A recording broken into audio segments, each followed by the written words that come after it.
America's security is your security. Buy United States security bonds.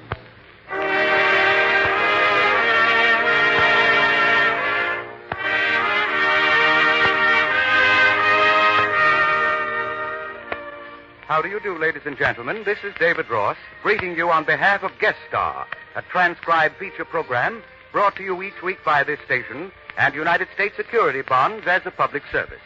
Let it serve as a reminder that the finest, safest investment of the whole world today is a security bond. So join your neighbors and invest in America. Today's guest is not an individual, but an entire family. One whose intimate life has, for the past 16 years, been of intense interest to virtually every radio listener in the country.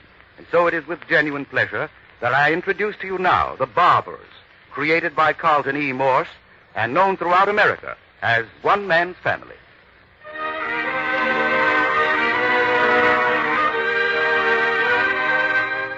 Fog has set in over San Francisco Bay, and in the Barbour house, high up on Sea Cliff, a log fire burns warm in the living room. Mother and Father Barbour are quite alone this evening. Henry? Henry, didn't you hear me speak to you? Yes? I said... Yes, I heard you. What is it? Oh, I do wish you'd get over that habit of grunting when someone speaks to you. Lady, I didn't grunt. I said, what is it? You see? You don't even know when you do it anymore. Do what? Grunt. Yes. Put another log on the fire, will you? Is that what you wanted? Yes, Henry. Getting a little late. Don't you think we ought to be going to bed? Well, it'll be nice to have the fire going when Paul gets home. It's cold out. He might not be home until all hours. Where is he, anyway? Now, Henry, Paul's a grown man. I don't ask him where he's going. I just thought he might have volunteered the information. Well, he didn't. Yes, yes. And it really isn't late. I thought it was only about 9 o'clock. Yes. 10 after 9. Oh, we don't want to go to bed at this hour. That would be a sign of old age. We can't have that. Yeah, I'll put another log on. Oh, I love our fireplace. We've sat here happily now a good many years. Yeah, a little lonely without any of the children around, though. Yes, Henry, it is. But we've much to be thankful for. They're all so close to us and all reasonably happy. And we do have Paul with us still. Never know when he'll go popping off someplace for weeks at a time. I suppose he'll never settle down. Well, my dear, he has to lead his life as he sees fit. What is it about children these days, Fanny? There's a restlessness about them. We weren't like that. Weren't we? Yeah. Well, we weren't. Children purpose. We were directed into a channel, and we followed it. None of this helter-skelter, vague meandering from one thing to... I was a boy. If you went to work in the bank, if you started on a farm, you became a farmer. As a result, you knew where you were going. There was purpose in your life. Purpose, yes, but very often a lot of unhappiness, too. And think of all the frustration that was caused by this directing into a channel. How many of these farm boys probably yearned all their life to be in the city? And how many of the city boys wanted the freedom of the country? You can't direct children's lives, Henry. When you do, you're just making prospective patients for a psychiatrist. Yeah, all the psychiatry business. I think they're trying to make us all into a lot of mollycoddles. Why, if my father had ever been told... A telephone, Henry. Yes, I can reach it right here. Hello. Yes, Hazel? Hazel? We're just sitting here talking in front of... What are they doing? Well, Ask her if she'll like to come over. Your mother is talking, so... Tell her we have a nice fire going. Just a minute, Hazel. My dear, I've not yet learned to listen to two conversations at once. I don't know what either of you is saying. Oh, fiddle-dee-dee. Let me talk. Hazel, here's your mother. Hello. Oh, something about not being able to listen to two conversations at once. Well, you can't. Yes, well, you know your father. Really? Oh, we're just sitting here talking in front of the fire. No, we're alone. Oh, he's off someplace. Well, now, don't come over and... Oh, that would be fine. We'd love to see him, too. Daniel? All right, my dear. See you in a little while. Goodbye. Yeah? Hazel and Daniel are going to drop over for a little. Yeah. She said they just got the children settled for the night and they want to get out of the house for a bit. Oh, by the time they get that brood in bed, they need to get out. Poor Hazel. They're just at a trying age. Margaret doesn't give her much trouble. I'm afraid you're a little prejudiced when it comes to Margaret. I'm not prejudiced at all. Why do you say things like that? I look upon all my grandchildren in exactly the same way. I'm not unaware of their faults, and at the same time, I try to... Now, Henry, you favor Margaret, and you always have. Why not admit it? Well, Fanny, we'll say no more about it. You look just like Pinky when he pouts. Well, that can't be Hazel and Dan already. Huh? I heard the front door. Hi. It's Paul. We're in here by the fire. I'll be right in. Getting in pretty early. Well, this is a cozy little domestic scene. Hi, Mom. Oh, your nose is cold. Hi, Dan. A little chilly, are they? Here, Paul. Get up here by the fire and get warm. Oh, the stool's fine right here. Let me make you a cup of hot coffee. Oh, I'm fine, Mom. Sit still. Well, I'll make some when Hazel and Dan get here. Oh, are they coming over? Yes, Hazel called just before you came in. Said they were going to run over for a minute. Probably thought we were lonesome. Nothing of the sort. She said they wanted to get out of the house for a while after getting the children settled. I can't say I blame them. Sometimes those kids are enough to give you the screaming meanies. Yes, but children can be a great comfort, too, Paul. Yes, Mom, and as an institution, I think they're here to stay. Oh, don't be so cynical. Not so cynical. Been with me late this afternoon, you'd have thought I was a pretty public-spirited citizen. I made a speech. Huh? Made a speech? Where? Out at the airport. Why, Paul, why didn't you tell us so we could have heard you? I was nervous enough without having any of the family around. What was the occasion? Oh, it really wasn't a speech. The officials out at the airport got the employees together and asked me to give them a little talk on a payroll savings plan. What did you say? Well, I got up in front of all these people, and my knees were shaking, and from somewhere I heard a voice say, "Ladies and gentlemen." A voice? Yes. Then I realized it was me talking.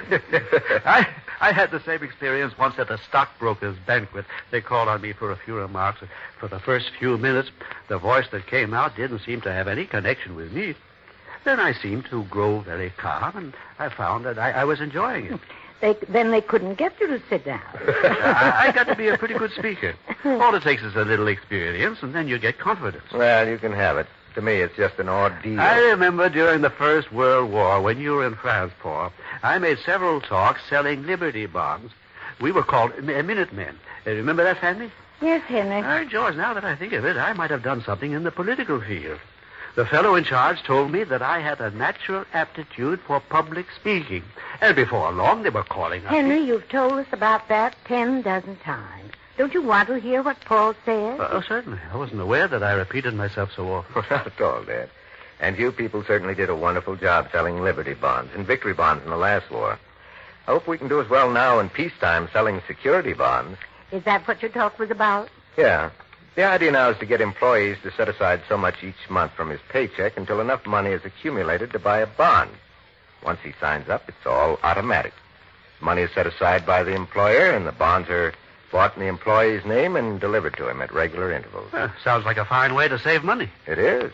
Not only that, but the increasing value of the bonds actually increases the employee's take-home pay. What do you mean, the increasing value of the bond, Paul? Well, security bonds are profitable, Mom. For every $3 invested today, you get back $4 when the bonds mature. Well, that's good interest these days. Yeah. But to me, the important thing is that an investment in security bonds is an investment in America. You become a stockholder in the United States, and you're providing for your own security as well as that of your country. Did you tell them all this in your speech? Oh, sure. After I got warmed up, as Dad said, I went on at a great rate. And it's easy to get enthusiastic about something you really believe in. Well, you may not be a good public speaker, but you do have a persuasive way when you get started on something. Well, don't tell me I've sold you on the idea, Mom. Of course you have, but I'm not an employee. I have something else for people like you and Dad, said he, whipping out his prospectus. Oh, Paul. And remember, America's security is your security. Buy United States security bonds. That's the way I ended my speech. To thundering applause.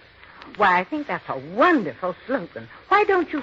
Oh, that must be Hazel and Dan. Who's there? When did you get home? Hi, people. Are you frozen? Well, it's not exactly warm out. How are you, Mother? Glad to see you. No, don't get up, Polly. Look here, Paul. What brings the wayward son home so early? How are you, Dan? Got room enough there? Oh, this is fine. Well, we didn't expect to find you here. Oh, I just blew in a bit ago.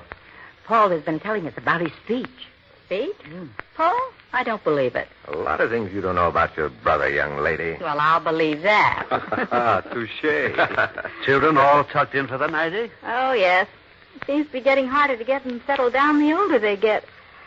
I thought when they got to the age of reason, it'd be simple. Now I'm beginning to wonder if there is such a thing as an age of reason. If my wife sounds a little bitter, it's because we had a little difficulty with Margaret just before we left. Margaret? Well, she's not an unreasonable child. Well, I don't think you'd have been very proud of her tonight, Father. What's she up to? Oh, just a silly argument over what dress she was going to wear to school tomorrow. Would you think a child of her age would be so clothes-conscious? I think women are born clothes-conscious. It's natural for little girls to want to look pretty. Well, it's all right for them to want to look pretty, but when they start wanting to wear their best dress to school, I draw the line. Maybe she's got a beau. Margaret? Why not? Well, you know, Hazel, Paul may have something in it. Why, she's only a little girl. Okay, I just threw it in, but don't say I didn't warn you. What are you trying to do? Worry, Hazel? He doesn't worry me, Mother. I don't pay any attention to him. Say, I want to hear about this speech. Yes, what about that? Well, Paul made a speech out the airport to the employees to get them to buy what kind of bonds, Paul? Security bonds. You know, Daniel, those bonds would be a fine thing for you and Hazel to be putting aside for the children's education. Why, they're just like a cash reserve with an added factor of profit. You can always cash them in an emergency, but in the meantime, they're drawing interest. Yes, I've been thinking about something like that. If you want to go about it systematically, you can arrange with your bank to use the bond-a-month plan. They take care of the purchase and deduct it from your account. Well, that's different than the employees' plan that you made the speech about, isn't it? Yes. The payroll savings plan is an installment buying proposition. In Dan's case, he'd be buying the bond outright. How much do the bonds cost, Paul? Oh, you can buy them for as little as $18.75. You know, I was just sitting here thinking how wonderful this country is. Here's an opportunity for people to invest in their country. Democracy in action. Nobody telling you have to do this or that. It's presented as an opportunity. And people respond because they have faith, because they want to provide for their own security and for the security of their country. We're pretty fortunate, all right. Paul, tell Hazel and Daniel that slogan you used in your speech. Well, what was that, Mom? Oh, you know, about America's security is... what was it, Henry? Oh, you mean America's security is your security? Yes. Well, that's wonderful. I was just saying to Paul as you came in that he ought to send that into the government so they could use it. Yeah, that's a great idea, Mom. Well, what's the joke? Well, it just so happens I got the slogan from a fact sheet sent out by the government. Well, why didn't you tell me that in the first place? And have you think your son wasn't brilliant? And now the secret's out. You aren't. Well, wait a minute. I'll think of something.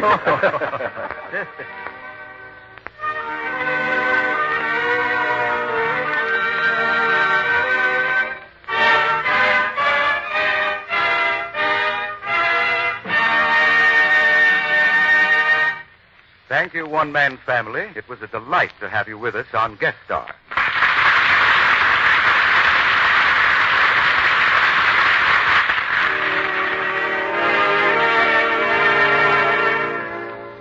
You have been listening to the transcribed feature, Guest Star, presented weekly by United States Security Bonds and this station. Our special thanks to Carlton E. Morse, creator of One Man's Family, for bringing this splendid program to us. Our thanks, too, to the players, who are, to a considerable degree, the individuals they portray. Father Barbour, played by J. Anthony Smythe. Mother Barbour, played by Minetta Ellen. Paul, played by Michael Raffetto. Hazel, played by Bernice Berwin. And Dan, played by Russell Thorson. So join us again next week, won't you, when there'll be another fine guest star program. And meanwhile, this is David Roth, bidding you goodbye with the suggestion that you can assure your family of a secure future if you invest regularly in United States security bonds.